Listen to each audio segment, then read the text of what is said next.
Assalamualaikum warahmatullahi wabarakatuh.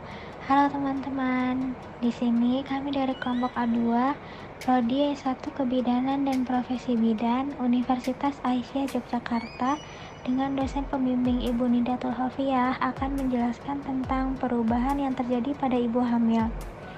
Nah, yang pertama ada perubahan fisiologis. Yang pertama, perubahan pada sistem reproduksi.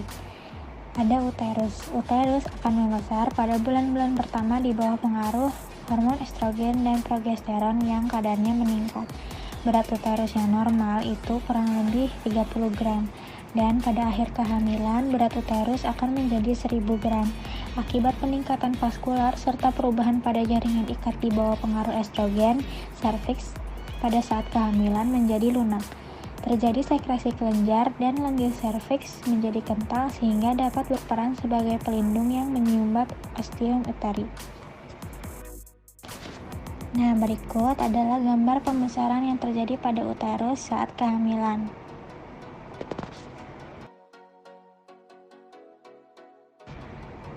Lalu yang kedua ada vagina dan vulva. Vagina dan vulva mengalami peningkatan pembuluh darah karena pengaruh estrogen, sehingga tampak makin merah dan kebiruan. Warna livid pada vagina dan porsio serviks disebut sebagai tanda Chadwick.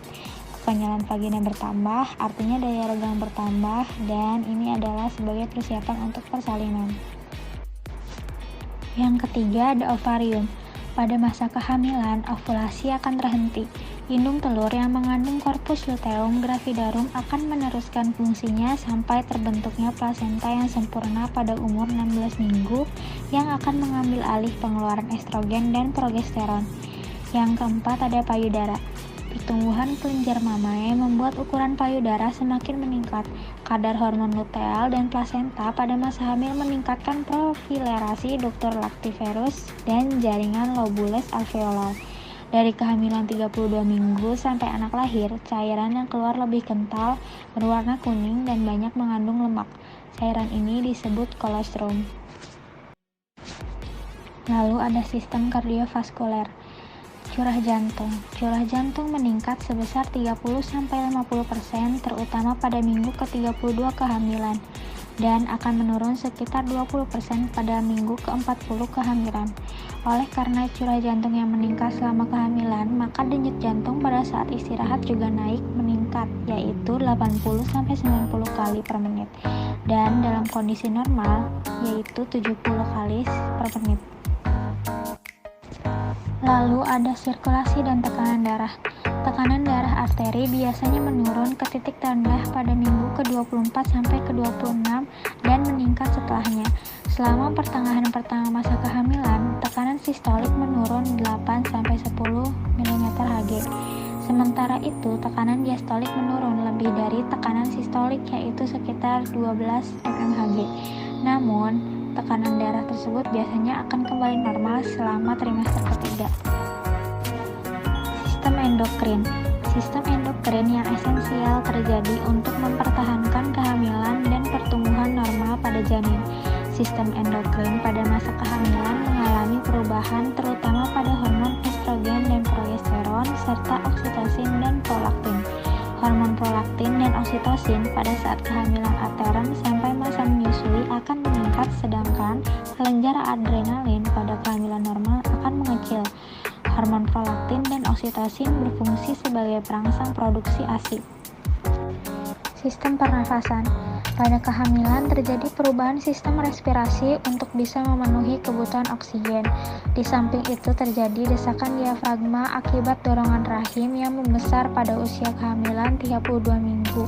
Sebagai kompensasi terjadinya desakan rahim dan kebutuhan oksigen yang meningkat, ibu hamil akan bernafas lebih dalam sekitar 20-25% dari biasanya. Sistem pencernaan. Karena pengaruh estrogen, pengeluaran asam lambung meningkat, sehingga dapat menyebabkan terjadinya mual dan sakit atau pusing pada kepala di pagi hari atau disebut juga morning sickness. Muntah yang disebut emesis gravidarum dan muntah yang berlebihan sehingga mengganggu kehidupan sehari-hari disebut hiperemesis. Progesteron juga menimbulkan gerak usus makin berkurang dan dapat menyebabkan konstipasi. Sistem perkemihan. Ureter menjadi membesar, tonus otot-otot saluran kemih menurun akibat pengaruh estrogen dan progesteron. Kencing lebih sering, laju filtrasi meningkat, dinding saluran kemih bisa tertekan oleh pembesaran uterus menyebabkan hidroureter dan mungkin hidronefrosis sementara. Kadar kreatinin, urea, dan asam urat dalam darah mungkin menurun, namun ini dianggap normal. Sistem muskuloskeletal. Pengaruh dari peningkatan estrogen, progesteron, dan elastin dalam kehamilan menyebabkan kelemahan jaringan ikat serta ketidakseimbangan persendian. Postur tubuh wanita secara bertahap mengalami perubahan karena janin membesar dalam abdomen, sehingga untuk mengkompensasi penambahan berat ini, bahu lebih tertarik ke belakang dan tulang lebih melengkung. Sendi tulang belakang lebih lentur dan dapat menyebabkan nyeri punggung pada beberapa wanita. Sistem hematologi. Selama kehamilan, beberapa perubahan yang terjadi pada sistem hematologi ibu akan berguna untuk menunjang pertumbuhan dan perkembangan ibu maupun janinnya. Volume total darah ibu hamil akan meningkat mencapai 1.500 sampai dengan 1.600 ml. Jumlah peningkatan ini terdiri dari 1.200 sampai 1.300 ml adalah volume plasma dan 300 sampai 400 adalah volume sel darah merah. Peningkatan volume darah ibu ini dimulai pada minggu ke-6 dan akan mencapai puncaknya pada minggu ke-30 dan 34. Sistem integumen. Pada kulit terjadi perubahan deposit pigmen dan hiperpigmentasi karena pengaruh melanocortin stimulating hormone, lobus anterior, dan pengaruh kelenjar supranelis. Hiperpigmentasi ini terjadi pada striae gravidarum livid atau alba, linea nigra, areola papilla mamae, dan pada pipi ada kloasma gravidarum. Selanjutnya ada perubahan psikologis. Pada trimester pertama, seorang ibu akan selalu mencari tanda-tanda untuk lebih meyakinkan bahwa dirinya memang hamil. Setiap perubahan yang terjadi pada tubuhnya akan selalu diperhatikan dengan seksama. Karena perutnya masih kecil, kehamilan merupakan rahasia seorang ibu yang mungkin diberitahukannya kepada orang lain atau dirahasiakan. Trimester kedua. Pada trimester kedua ini biasanya ibu merasa sehat, tubuh ibu sudah terbiasa dengan kadar hormon yang lebih tinggi, dan rasa tidak nyaman karena hamil sudah berkurang. Perut ibu belum terlalu besar sehingga belum dirasakan sebagai beban.